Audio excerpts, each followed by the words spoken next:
ক্রোধ মানুষকে জাহান্নামে নিয়ে যাবে, জাহান্নামের চিরস্থায়ী বাসিন্দা বানিয়ে দেবে। আমারও ক্রোধ ছিল, এখনও আছে।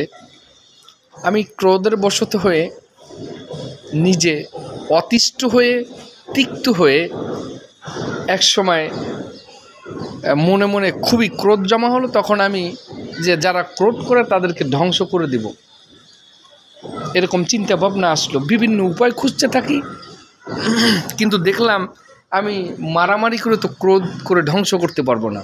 তাই কোরআনের দিকে ঝুঁকে পড়লাম, কিভাবে আমার ক্রোধ পোষণ করা যায় শত্রুদের উপরে। তখন আমি সেই আমলগুলো জানার চেষ্টা করলাম।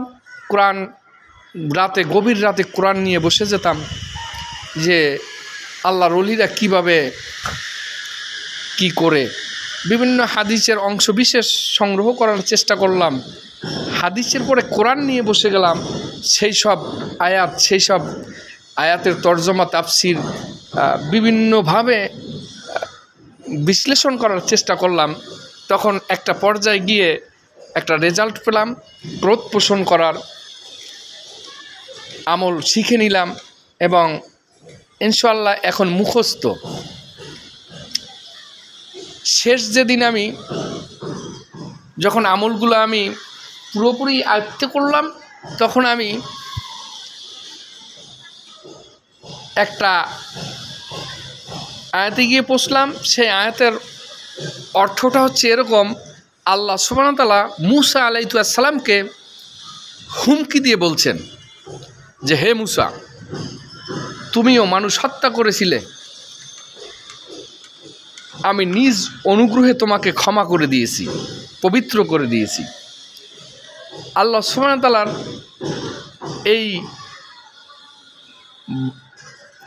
এই কথাটা আমার অন্তরে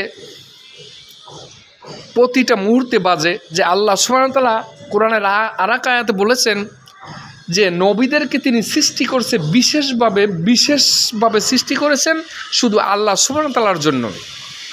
আল্লাহ সুবহানাহু ওয়া তাআলা যাদেরকে বিশেষভাবে সৃষ্টি করছেন শুধু আল্লাহ সুবহানাহু ওয়া তাআলার জন্য, তাকে যদি আল্লাহ সুবহানাহু ওয়া তাআলা এইভাবে ভয়ঙ্করভাবে হুমকি দিয়ে এইভাবে কথা বলেন, তাহলে আমি তো পাপী বান্দা, আমার অবস্থা কি হবে? আমার উপরে আল্লাহ সুবহানাহু ওয়া তাআলা কতটা কঠোর হবেন আমি যদি ভুল করি, পাপ করি, ভ্রান্তি করি।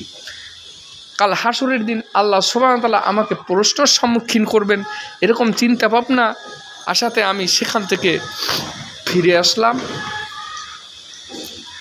ক্রোধ বন্ধ করে দিলাম, আর ক্রোধ পোষণ করি না। আল্লাহ সুবহানাহু ওয়া তাআলার কাছে প্রার্থনা করি, আল্লাহ হেদায়েত দান করো, তার কপাল হেদায়েত না থাকলে তাকে ধ্বংস করিয়ে দাও।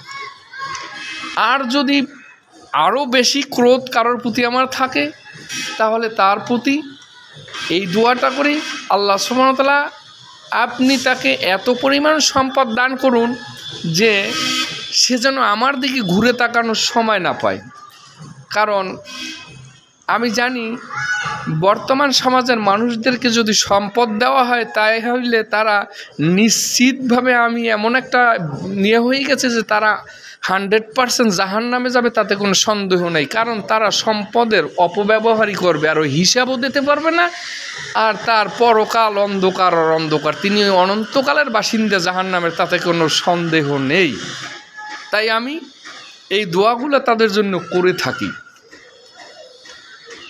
যাই হোক, আল্লাহ সুবহানাহু ওয়া তাআলার কাছে চাইলেই পাওয়া যায়, এতে কোনো সন্দেহ নেই। তাই আল্লাহ সুবহানাহু ওয়া তাআলার কাছে আপনার মনের কথা, প্রাণের কথা ব্যক্ত করুন, ইনশাআল্লাহ আল্লাহ সুবহানাহু ওয়া তাআলা অবশ্যই আপনাদেরকে দান করবেন।